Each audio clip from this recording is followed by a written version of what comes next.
자, 문재인 대통령 지금 러시아에 가 있습니다. 그 러시아 하원에서 연설도 했고요. 감동적이었습니다. 러시아 하원 의원들이 모여들어서 대통령하고 사진 찍으려고. 인증샷 한번 찍으려고. 푸틴하고 얼마나 다릅니까? 이런 문바들을 받네. 이게 민주적인 과정으로 투명하고 공정한 절차를 거쳐서 대통령으로 당선되고, 그리고 지지율, 득표율에 대해서는 푸틴에 한참 못 미치지만 그 푸틴의 절반의 득표율만으로도 지금 동북아시아 전체의 평화를 몰고 오는 그 정치력을 가진 문재인이라는 대통령에 대해서 얼마나 정치적 호기심이 크겠어요. 그 사람들의 입장에서. 그리고 또 희망, 그거죠. 네. 문재인 대통령의 뒤에 희망을 갖고 있기 때문에 인증샷이 유행이었던 것입니다. 네. 러시아나 미국 입장에서 보면 대한민국은 세계의 여러 나라들 중 하나일 뿐이에요. 예전처럼 뭐 동북아시아 이름도 없는 나라 이 정도는 아니야 이제. 세계적 위상은 있어요. 그리고 세계적 이슈를 한반도로 끌어와서 북한 비핵화라든지 뭐 북미 정상회담이라든지 북중 정상회담이라든지 다 관심 갖고 있는 지역인 건 맞는데 김정은 위원장만 지금 뭐 미국 가고 중국 가고 이래서는 힘의 균형이 안 돼요. 아무리 독재적 요소가 강한 나라라고 해도 한반도에 러시아에 있는 주요 정치 세력들이 관심을 갖고 뭔가 그렇죠. 제대로 비핵화가 되기를 바라는 마음에서 이제 물론 여기에 이제 러시아와의 경제 협력 부분도 있겠죠. 한 가지 목적으로만 가는 건 아니니까. 하지만 예를 들어서 우리가 잘 모르는 나라일 수도 있는데 그런 나라들이 우리나라 국회에 와가지고 대통령이 연설하죠. 그러면서 이제 여야 대표들을 막 만나요. 그럼 우호적 감정이 생겨요. 한반도 비핵화, 한반도 평화를 위해서 유엔 같은 데서도 메시지들이 전향적으로 나오는 부분이 있거든요. 한반도 평화를 위해서 문재인 대통령도 뛰고 있는 그런 부분이 분명히 있는 것이죠. 저는 마음이 남달라요. 왜 그러냐면 저 남도 촌놈의 꿈이 곧 이루어지는 거잖아요. 대통령 연설 중에 11회 횡단 열차 얘기가 나왔어요. 그러니까요. 그 이야기예요. 그 얘기 하는 거죠. 그 얘기 하는 건데 저는 이 문재인 대통령이 얼마나 그러니까 세계 석학들이 문재인 대통령의 리더십을 극찬한 이유를 알겠어요. 그러니까 판문점 4.27 판문점 선언 이후에 발빠른 동북아 정세를 거의 주도적으로 끌고 다니면서 국제적 외교를 펼치고 있거든요. 싱가포르 선언과 맞물려서 북한의 김정은은 핵시설을 파괴하고 그 약속을 지켜나가고 있는데 그 약속을 우리 남한도 지켜야 되는 거 아닙니까? 그러면 북한의 경제적 벨트나 또는 폐쇄되어 있는 국제 제재를 풀려고 하는 노력들을 인근 국가부터 문재인 대통령이 해나가고 있다는 겁니다. 그래서 중국을 갔다 오고 러시아를 갔다 오고 이제 끝나는 거거든요. 이제 일본과 대화를 좀 해보면 아무래도 이제 동북아시아 말했던 우리의 5개국의 사실은 거의 북한 경제 제재를 해제하려는 좋은 분위기들이 형성되고 있다. 이런 측면에서 굉장히 저는 높게 평가하고요. 정말 제 이 감동 때문에 말을 잘 못하겠는데 저는 좀 남다른 게 있어요. 왜 그러냐면 이쪽에 저희가 어렸을 때 민족주의적 사고를 갖고 있었던 측면을 한번 본다면 17세기, 16세기가 소빙하기라고 해요. 그때 유럽인들이 러시아를 장악하기 시작합니다. 그래서 러시아의 여우를 때려잡아서 잡기 위해서 미국이 대륙을 점령하듯이 유럽인들이 러시아 대륙을 토착민들을 다 살상하고 죽이기 시작하거든요. 거의 다 죽여버려요. 80% 정도 죽여버리고 그 땅을 차지하게 된다, 유럽인들이.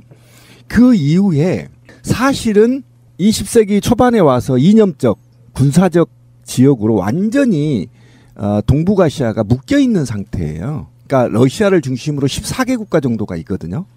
그리고 이곳에는 약 130개 민족이 살고 있어요, 사실은. 거기에 몽골이 막혀 있죠, 중국에 의해서.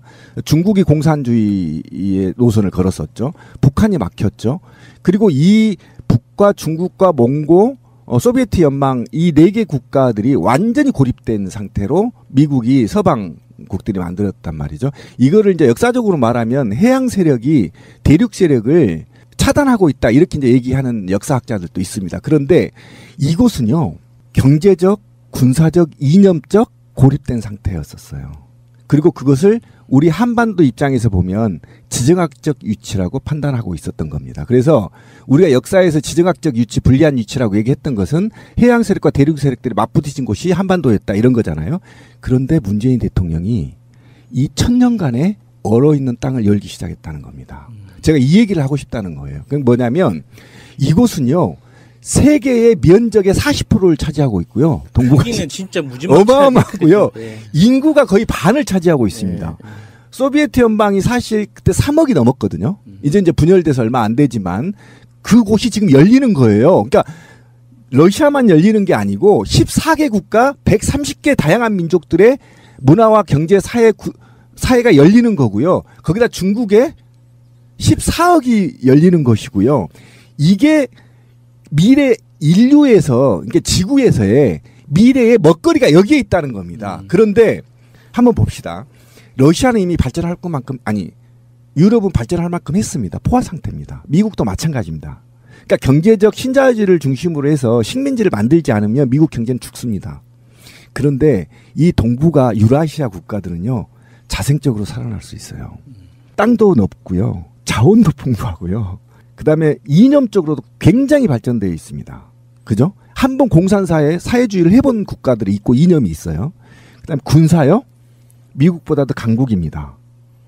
군사 기술이. 우주 기술요. 러시아가 미국보다 강국입니다. 그러면 이 나라들이 유라시아 국가들이 예를 들면 지금 문재인 대통령이 얘기했잖아요. 군사 경제만 한국의 ICT, IT 기술과 러시아의 군사 기술이 합쳐지면요. 저는 미국을 능가할 거라고 봅니다. 저는 이런 측면, 이런 요소가 어마어마하게 있다는 거예요. 그런 측면에서 굉장히 가슴이 뭉클하고 땀이 흐를 정도로 있다는 겁니다. 그런데 문제는 여기에 있는 게 아니라 19세기 말에는요. 한말에는 우리가 외세에 의해서 침탈되고 개방됐어요.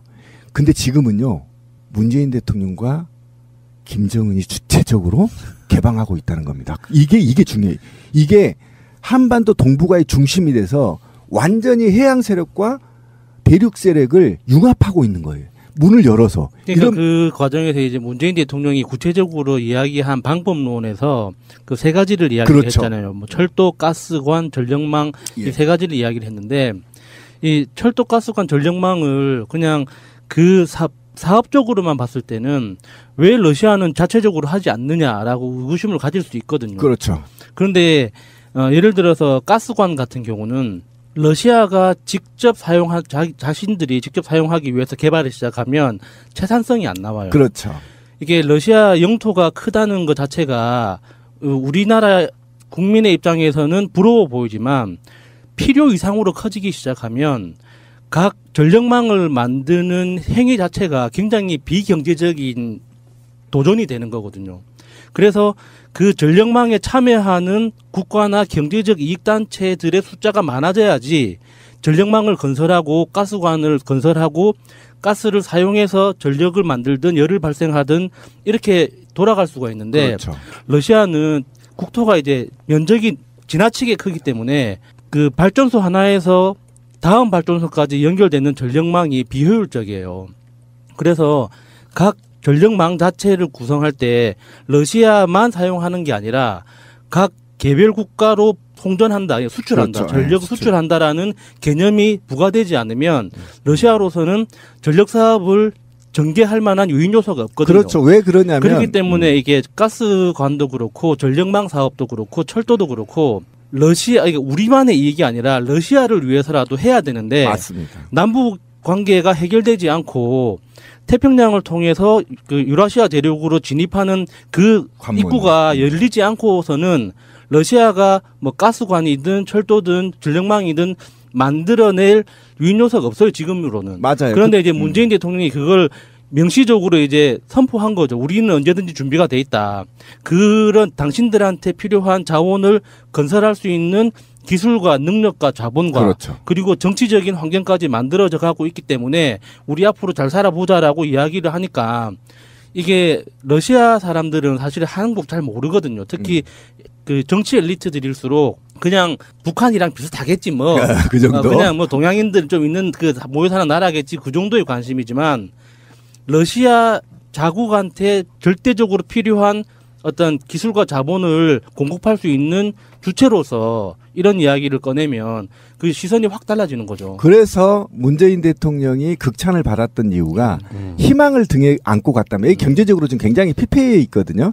그런데 아까 말한 대로 채사성이 맞지 않다는 게 이게 1억 4천밖에 안 돼요. 러시아 인구가. 근데 땅은 엄청나게 넘잖아요. 네. 막 부국까지 다 지을 거잖아요. 근데 이게 한국이 휘발유가 970원일 때요. 러시아가 170원이었어요. 휘발유 1리터가. 그러니까 기름만 써도 가스를 개발 안 해도 그냥 자원이 풍부한 나라입니다. 그러니까 이런 거를 전부 인접국가한테 팔아먹어야 되는데 국제적 경제 제재 때문에 전부 할 수가 없는데 이거를 지금 문재인 대통령이 열겠다는 거예요. 이거는 엄청난 블루오션이고요. 러시아 입장에서도 마다할 이유가 하나도 없다는 겁니다. 자기들 돈 모으는 건데 자원 풍부한데.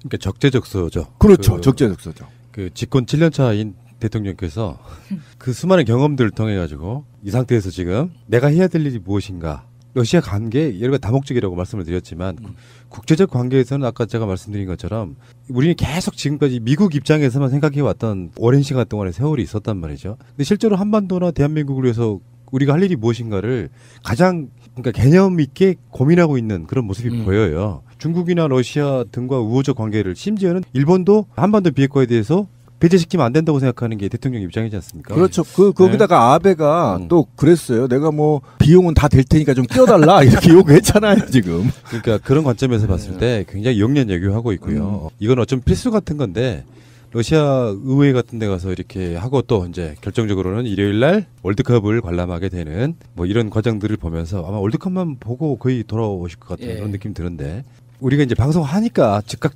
뭐 어떤 이슈에 대응하는 정도로 끝날 것 같지만 시간이 정말 많이 지난 뒤에는요. 이게 문재인 대통령 집권 1, 2년 차에 행해졌던 이 모든 것들이 한반도에서는 굉장히 중요한 의미를 갖고 있는 국회의원들 피감기관 돈으로 어디 외유 나가고 이런 거랑은 완전히 반대 성격의 진짜 필요한 외교를 하고 있다 이렇게 말씀드리고 싶고요.